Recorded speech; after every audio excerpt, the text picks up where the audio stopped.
நாம் இட்லி தோசைக்கும் இதை சைட் டிஷ்ஷாக வைத்து சாப்பிட்டோம் என்றால் மிக சுவையாக இருக்கும். ஃப்ரெண்ட்ஸ், நாம் பாரம்பரிய சுவையில் வெங்காய புளிக்குழம்பு செய்வதற்கு இந்த அளவு புளியை 10 நிமிடம் ஊற வைத்து எடுத்து விடலாம். 2 பெரிய வெங்காயம், 15 பல் பூண்டை நறுக்கி எடுத்து விடலாம். ஃப்ரெண்ட்ஸ், வெங்காயம் பூண்டை இந்த அளவு பொடியாக நறுக்கிய பின் பழுத்த தக்காளி 2 பச்சை மிளகாயை நறுக்கி எடுத்து விடலாம். நாம் வெங்காய புளிக்குழம்பு செய்வதற்கு கடாயில் தேவையான அளவு நல்லெண்ணெய் சேர்த்து விடலாம். நாம் நல்லெண்ணெய் சேர்த்து செய்தால்தான் அருமையாக இருக்கும். எண்ணெய் சூடானதும் 1 ஸ்பூன் கடுகு, 1/4 ஸ்பூன் வெந்தயம், 1 ஸ்பூன் ஜீரகம் சேர்த்து விடலாம். பிறகு பொரியவும் 2 காய்ந்த மிளகாய் சேர்த்து விடலாம். சிறிதளவு பெருங்காயத்தூள் சேர்த்து விடலாம். இந்த அளவு பொரிந்து வரவும் அரைக்கிய வெங்காயத்தை சேர்த்து விடலாம். வெங்காயம் சேர்த்து மீடியம் ஃப்ளேமில் 2 நிமிடம் வதக்க வேண்டும். நாம் வெங்காயம் வதங்கும் பொழுது குழம்பிற்கு தேவையான கல்லுப்பை சேர்த்து விடலாம். நாம் பெரிய வெங்காயம் வைத்து செய்வதால் இந்த அளவு பொடியாக நறுக்கி செய்தால் மிக சுவையாக இருக்கும். நாம் சின்ன வெங்காயம் என்றால் அப்படியே குறுக்கே கீறி சேர்த்தால் அருமையாக இருக்கும். 2 நிமிடம் வெங்காயம் வதங்கி வரவும் நறுக்கிய பூண்டை சேர்த்து விடலாம். பச்சை மிளகாய் நறுக்கி சேர்த்து விடலாம். வெங்காயம், பூண்டு, பச்சை மிளகாய் நன்றாக வதங்கி வரவும் நறுக்கிய தக்காளியை சேர்த்து விடலாம். வெங்காயத்தை நன்றாக வதக்கி செய்தால்தான் குழம்பு மிக சுவையாக இருக்கும். ஃப்ரெண்ட்ஸ், வெங்காயம் இந்த அளவு நன்றாக சுருண்டு வரவும் நறுக்கிய தக்காளியை சேர்த்து விடலாம்.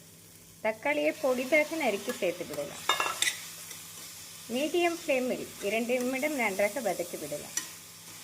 இந்த அளவு தக்காளி வதங்கி வரவும் மசாலாக்களை சேர்த்து விடலாம். 1 ஸ்பூன் மஞ்சள் பொடி, 1 ஸ்பூன் தனி வத்தல் பொடி, 1 ஸ்பூன் குழம்பு மசால் பொடி. ஃப்ரெண்ட்ஸ், நாம் காய்ந்த மிளகாய், பச்சை மிளகாய் போட்டதால் இந்த அளவு மசாலாக்களே போதுமானது. நாம் மீடியம் ஃப்ளேமில் நன்றாக மசாலாக்களை மிக்ஸ் செய்த பின் புளி தண்ணீரை ஊற்றிவிடலாம்.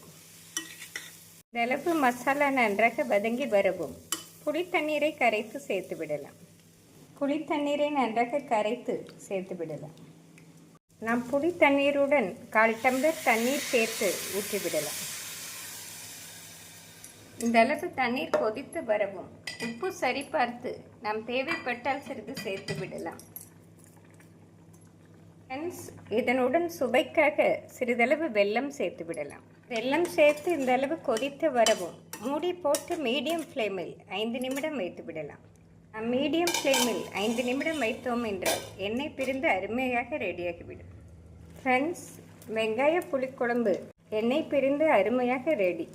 இந்த அளவு எண்ணெய் பிரிந்து வந்தால்தான் மிக சுவையாக இருக்கும். நாம் கறிவேப்பிலை தூவி அடுப்பிலிருந்து இறக்கி விடலாம். ஃப்ரெண்ட்ஸ், நாம் பாரம்பரிய சுவையில் செய்யும் இந்த வெங்காய புளிக்குழம்பு மிக சுவையாக இருக்கும். நாம் சூடான சாதத்துடன் சாப்பிடும் பொழுது மிக அருமையாக இருக்கும். நாம் இட்லி தோசைக்கும் இதை சைட் டிஷ்ஷாக வைத்து சாப்பிட்டோம் என்றால் மிக சுவையாக இருக்கும். குழந்தைகள் லஞ்ச் பாக்ஸிற்கு தோசையுடன் இதை வைத்து கொடுத்தால் விரும்பி சாப்பிடுவார்கள். ஃப்ரெண்ட்ஸ், வீட்டில் அனைவருக்கும் பிடித்த மிக சுவையான இந்த வெங்காய புளிக்குழம்பை செய்து பார்த்து எப்படி இருக்கிறது என்று கூறுங்கள். Thank you friends.